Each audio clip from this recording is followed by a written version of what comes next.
আজকের ভিডিওতে আমি ড্রাগন বল টাইমার 10 নম্বর এপিসোডটা এক্সপ্লেন করতে যাচ্ছি। পর্বের শুরুতেই আমরা মাজিনকুকে দেখতে পাই, যে কিনা তামাগামি ফাইটার নাম্বার 1 এর কাছে গিয়ে বলে, আমি তোমার সাথে লড়াই করতে চাই, কারণ ওই ড্রাগন বল আমি নিব।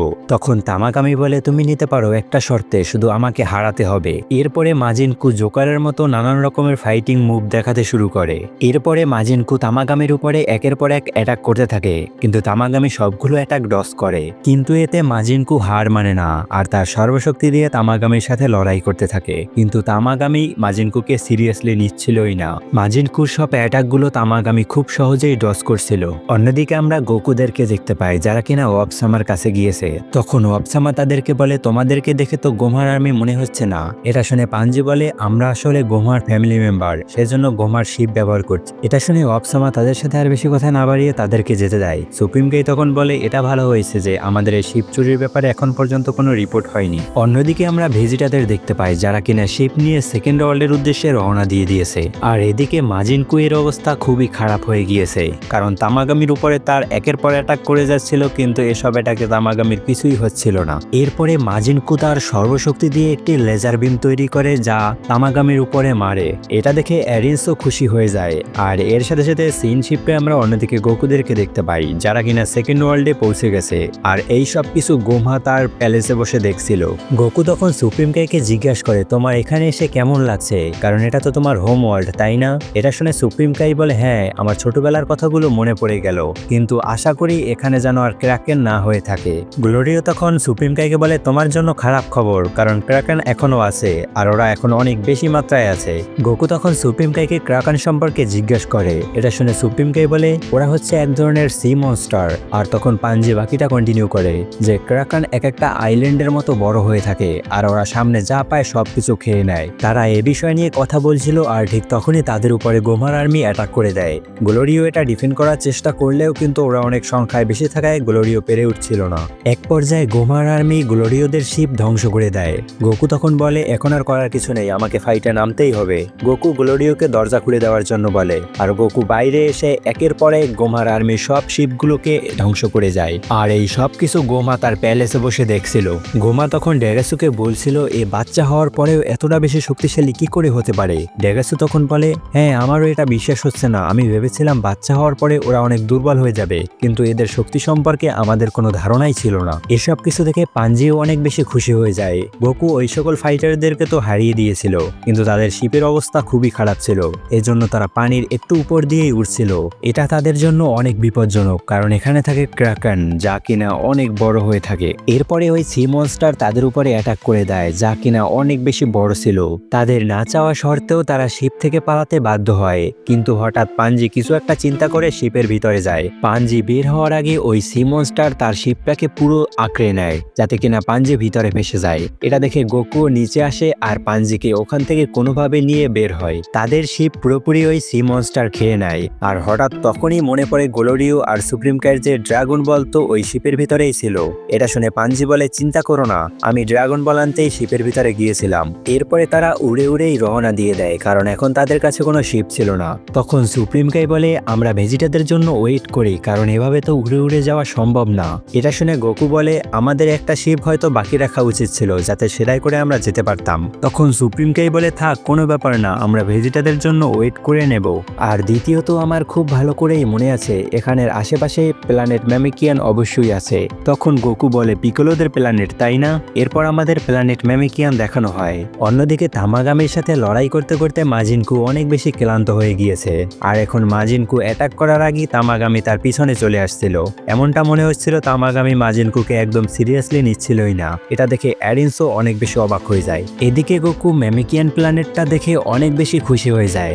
আর সুপ্রিমকাই তখন বলে, যখন ম্যামিকিয়ানরা এখান থেকে চলে গিয়েছে, তখন তাদের জন্য ইউনিভার্স 7-এও এরকমের সেম একটা প্ল্যানেট বানিয়ে দেয়। এটা শুনে গোকু বলে, হ্যাঁ, কিন্তু ওটা ফিজা ধ্বংস করে দিয়েছে। তখন গোকু বলে, আমার অনেক ক্ষুধা পেয়েছে, কিন্তু তাদের কাছে কোনো রকমের খাবার ছিল না, কারণ তাদের পুরো শিপ ক্র্যাকেন খেয়ে নিয়েছে। তখন গোকুর মনে পড়ে তার কাছে কিছু পিলস আছে, আর ওর ভিতরে থেকে একটা পিল বের করে বলে, এটা খেলে আমার স্ট্যামিনা ফিরে আসার কথা।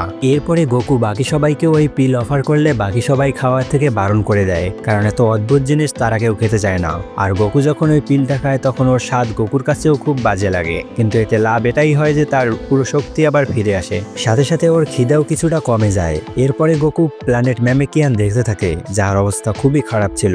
তখন সুপ্রিম কাই বলে এর অবস্থা আগে অনেক সুন্দর ছিল, কিন্তু এরা চলে যাওয়ার পর থেকে এখানে অনেক ধ্বংসযজ্ঞ চলেছে, যার কারণে এর অবস্থা এই। গোকু তখন ভেজিটাদের সেন্স করে আর বলে ভেজিটারা এখানে চলে এসেছে, আমি ওদেরকে নিয়ে আসতে যাচ্ছি। যদি এমনটা হয় তাদের উপরেও আবার ক্র্যাকেন অ্যাটাক করে দেয় তাহলে ওদের শিপও ধ্বংস হয়ে যাবে। এটা দেখে পাঞ্জি সুপ্রিম কাইকে জিজ্ঞেস করে গোকু কিভাবে বুঝতে পারলো যে ভেজিটারা এখানে চলে এসেছে। তখন সুপ্রিম কাই বলে গোকু সবার কি সেন্স করতে পারে, আর এই কথা শুনে গ্লোরিও শক হয়েছিল। এদিকে বুলমা সেকেন্ড ওয়ার্ল্ড দেখে অনেক বেশি খুশি হয়ে যায় আর বলে এটা তৃতীয় ওয়ার্ল্ডের থেকে অনেক বেশি সুন্দর। আর পিকোলোকে জিজ্ঞেস করে এই ওয়ার্ল্ড দেখে তো তোমার পুরনো কথা মনে পড়ার কথা, তাই না? তখন পিকোলো বলে কিসের পুরনো কথা, আমি জন্মেছি পৃথিবীতে আর এখানে জন্মেছে আমার বাবা। তখন হাইবিস বলে আমাদের সামনে কেউ একজন আসছে। এরা দেখে ভেজিটা বলে ওটা ক্যাকারট আসছে। তখন হাইবিস বলে না, ওটা গোকু। বুলমা তখন হাইবিসকে ক্লিয়ার করে দেয় গোকু আর ক্যাকারট একই পার্সন, মানে ওটা গোকুর আরেক নাম। গোকু তখন তাদের সামনে অদ্ভুত অদ্ভুত কিছু সাইন করে দেখায়, মানে তাদেরকে আসতে মানা করছিল কারণ এখানে তো ক্র্যাকেন আছে নিচে, কিন্তু তারা গোকুর সাইন কিছুই বুঝতে পারছিল না। পিকোলো তখন গোকুকে ভিতরে ডাকে আর গোকু ভিতরে এসে বলে তোমরা শিপ উপরে উঠাও তাড়াতাড়ি, কারণ এখানে অনেক বড় মনস্টার আছে। এটা শুনে ভেজিটা বলে কি বলছো তুমি, একটা মনস্টার দেখে ভয় পাচ্ছ? আর তখনই জানলার সামনে ওই ক্র্যাকেন মনস্টারটা চলে আসে আর এটাকে দেখে ভেজিটাও ভয় পেয়ে যায়। বুলমা তখন হাইবিসের উপরে চিল্লাচিল্লি করতে থাকে যে এত বড় মনস্টার নিচে তো তুমি শিপ নিচ দিয়ে কেন উড়াচ্ছ? হাইবিস তখন বলে আমি জানি না যে এখানে এত বড় মনস্টার আছে, কারণ আমি সেকেন্ড ওয়ার্ল্ডে এই প্রথম এসেছি। অন্যদিকে আমরা তামাগামি আর মাজিনকুকে দেখতে পাই, যেখানে মাজিনকু সম্মানের সাথে তামাগামির সামনে হার মেনে নেয় আর বলে আমি আপনাকে হারাতে পারবো না। এরপরে মাজিনকু এরেন্সের কাছে যায় আর ক্ষমা চায় যে আমি ওকে হারাতে পারবো না, আমাকে ক্ষমা করবেন। এতে এরেন্স অনেকটা বিরক্ত হয়ে যায় আর ওর করারও কিছু ছিল না। এরপরে এরেন্স মাজিনকুকে নিয়ে এখান থেকে যেতে থাকে আর বলে আমি ভেবেছিলাম তোমাকে দিয়ে পুরো দুনিয়া জয় করব, কিন্তু তুমি তো কোনো কাজের না। কিন্তু এতে মাজিনকু নিজের ডিফেন্ড করে বলে হ্যাঁ আমি অনেক শক্তিশালী ঠিক আছে, কিন্তু ওই তামাগামি ফাইটার একটু বেশি শক্তিশালী, কিন্তু আমি এছাড়া অনেক ভালো ভালো কাজ পারি, আমি নাচতে পারি, আমি গান গাইতে পারি, আরো অনেক কিছু। আর অন্যদিকে আমরা পিকোলোদের দেখতে পাই যারা কিনা ম্যামেকিয়ান প্ল্যানেটে পৌঁছে গেছে। গোকু তখন পিকোলোকে জিজ্ঞেস করে তোমার ছোটবেলার কথা কিছু মনে পড়ছে? এটা শুনে পিকোলো একটু বিরক্ত হয় আর গোকুকে বলে আমি বুলমাকেও বলেছি আমি এই প্ল্যানেটে জন্মাইনি, এখানে জন্মেছে আমার বাবা, কিন্তু তারপরেও এখানে সবকিছু আমার খুব আপন আপন মনে হচ্ছে। পাঞ্জি তখন সুপ্রিম কাইকে জিজ্ঞেস করে নাহারে তুমিও তো এই প্ল্যানেট থেকে, তো তোমার কিছু মনে পড়ছে? এটা শুনে বুলমা বলে নাহারেটা আবার কে? তখন গোকু বলে সুপ্রিম কে এর আসল নাম হচ্ছে নাহারে। এই সম্পর্কে বুলমা বা বাকি সবাই কেউই কিছু জানে না। তখন বুলমা তার সম্পর্কে জিজ্ঞেস করে যে তুমি তোমার প্ল্যানেট ছেড়ে কেন গিয়েছিলে, আর দ্বিতীয়ত এই যে তুমি আমাদের ইউনিভার্সের সুপ্রিম কাই কি করে হলে? এরপরে সুপ্রিম কাই তার নিজের কাহিনী বলতে শুরু করে। এই স্টোরিটা পুরো ড্রাগন বল সিরিজের একটা মোস্ট ইম্পর্টেন্ট থিওরি। তখন সুপ্রিম কাই বলে একটা সময় ছিল যখন কোনো মাল্টিভার্স ইউনিভার্স কিছুই ছিল না, তখন শুধু এই ডিমন ওয়ার্ল্ডই ছিল। তখন আমাদের ডিমন ওয়ার্ল্ডের সুপ্রিম কিং চাইতো ডিমনরা যাতে এই ডিমন ওয়ার্ল্ড বাদে অন্যান্য জায়গায় গিয়েও থাকতে পারে। তখন ডিমন কিং সুপার মাজিন রাইমাসকে অর্ডার দেয় যে আলাদা আলাদা অনেকগুলো ইউনিভার্স তৈরি করতে, যাতে সেখানে গিয়ে ডিমনরা থাকতে পারে। এটা শুনে ভেজিটা বলে রাইমাস আবার কে?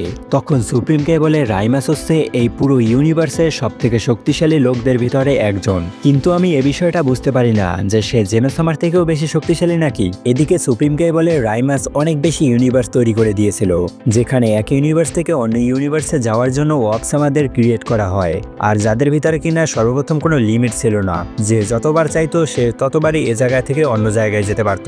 এরপরে রাইমাস সামা প্রত্যেক ইউনিভার্সের জন্য একজন করে সুপ্রিম কাই সিলেক্ট করে, আর এভাবেই আমরা সুপ্রিম কাইরা তোমাদের ইউনিভার্সে গিয়েছি। তখন বুলমা জিজ্ঞেস করে পুরো ইউনিভার্স কি মাজেনদের সাথে রিলেটেড? এটা শুনে সুপ্রিম কাই বলে এমনটা না, এমনও অনেক জীবজন্তু আছে যা ইউনিভার্স সৃষ্টি হওয়ার পরে তৈরি হয়েছে, যেমন সেয়ান আর হিউম্যান। এরপরে সুপ্রিম কাই আরো বলে প্রথম দিকে ওয়াপসামার ভিতরে কোনো লিমিটেশন ছিল না, সেজন্য ডাবুরার বাবা আবুরা এর ভিতরে লিমিটেশন দিয়ে দেয়, কারণ সে ভয়ে ছিল যে অন্য দুনিয়ার লোকজন এসে ডিমনদের উপরে না হামলা করে দেয়। কিন্তু এই সিদ্ধান্তের সাথে কাইরা একমত ছিল না, এর জন্য কাইদেরকে এই ইউনিভার্স থেকে দাঁড়িয়ে দেওয়া হয় আর বেশিরভাগদেরকে তো মেরেই ফেলা হয়, আর আমাকে বানিয়ে দেওয়া হয় ইউনিভার্স 7 এর সুপ্রিম কাই। তখন সুপ্রিম কাই আরো বলে আমরা যেই সব গাছ থেকে জন্মাতাম সেই গাছগুলো ধ্বংস হয়ে গিয়েছে, এর মানে এই যে আমাদের এই ইউনিভার্স থেকে আমরা যদি মারা যাই তাহলে এর আর কোনো ব্লাড লাইনই থাকবে না, মানে এই পুরো ইউনিভার্স থেকে সুপ্রিম কাইরা উঠে যাবে। তখন বুলমা সুপ্রিমকে গিয়ে জিজ্ঞেস করে তুমি তোমার প্ল্যানেটে যেতে চাও না।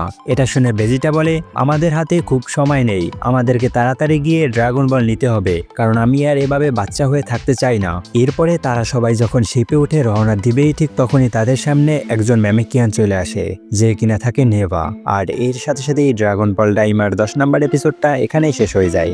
এতক্ষণ ভিডিওটি দেখার জন্য তোমাদের সকলকে অসংখ্য ধন্যবাদ। ভিডিওটি কেমন লেগেছে তা কমেন্ট করে জানাতে পারো, আর শেয়ার করে দিতে পারো তোমার অ্যানিমে লাভার বন্ধুদেরকে। চ্যানেলে নতুন হয়ে থাকলে তাহলে চ্যানেলটিকে সাবস্ক্রাইব করে বেল নোটিফিকেশন অন করে দিতে পারো। দেখা হচ্ছে পরবর্তী কোনো ভিডিওতে। তো ভালো থাকো, সুস্থ থাকো, ভালো রাখো তোমার চারিপাশ।